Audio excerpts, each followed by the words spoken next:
It was a cold winter's morning on the island of Sodor.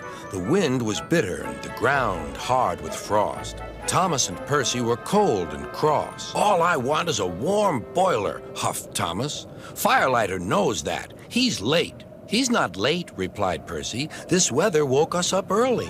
Gusts of wind swirled round the shed, tossing flakes of snow toward Thomas. Then they swooshed round Percy, too.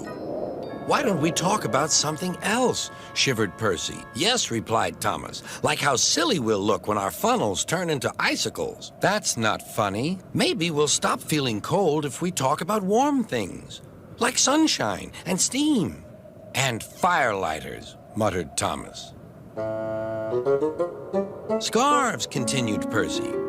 "Scarves?" laughed Thomas. "That's what you need, Percy, a woolly scarf round your funnel." Thomas was only teasing, but Percy thought happily about scarves until the firelighter came. Sir Topham Hatt was enjoying hot porridge for breakfast. He was looking forward to taking important visitors on a tour of the railway and had pressed his special trousers. "I shall put them in my trunk," Sir Topham Hatt said to his wife, "and change into them just before the photographs are taken." Then he set off to catch his train. Percy was now working hard. His fire was burning nicely, and he had plenty of steam, but he still thought about scarves. He saw them everywhere he went.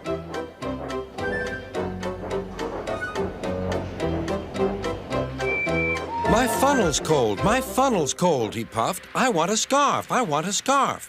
"Rubbish, Percy," said Henry. "Engines don't wear scarves." "Engines with proper funnels do," replied Percy. "You've only got a small one." Before Henry could answer, Percy puffed away. Henry snorted. He was looking forward to pulling the special train. It was time for the photographs. Everyone was excited. Sir Topham Hatt was waiting on the platform for his trousers. They were in a trunk amongst a big load of baggage. The porters were taking the baggage trolley across the line. They were walking backwards to see that nothing fell off. Percy was still being cheeky. His driver always shut off steam just outside the station. Percy wanted to surprise the coaches by coming in as quietly as he could. But the porters didn't hear him either. Percy gave them such a fright that boxes and bags burst everywhere. "Oh," groaned Percy.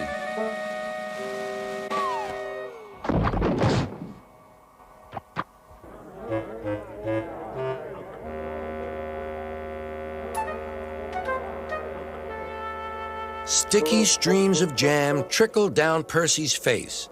A top hat hung on his lamp iron. Worst of all, a pair of trousers coiled lovingly around his funnel.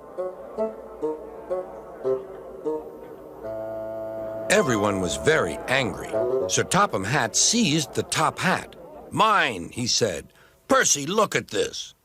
"Yes, sir. I am, sir." "My best trousers, too." "Yes, sir. Please, sir." "We must pay the passengers for their spoiled clothes, and my trousers are ruined. I hope this will teach you not to play tricks with the coaches." Percy went off to the yard. He felt very silly. On the way, he met James. "Hello, Percy. So you found a scarf, eh? But legs go in trousers, not funnels." And he puffed away to tell Henry the news. That evening, Thomas and Percy were resting in the shed. Percy's driver had taken away the trousers and given Percy a good rub-down.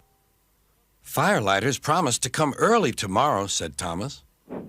Henry arrived. He'd enjoyed taking the visitors around and now felt sorry for Percy, too.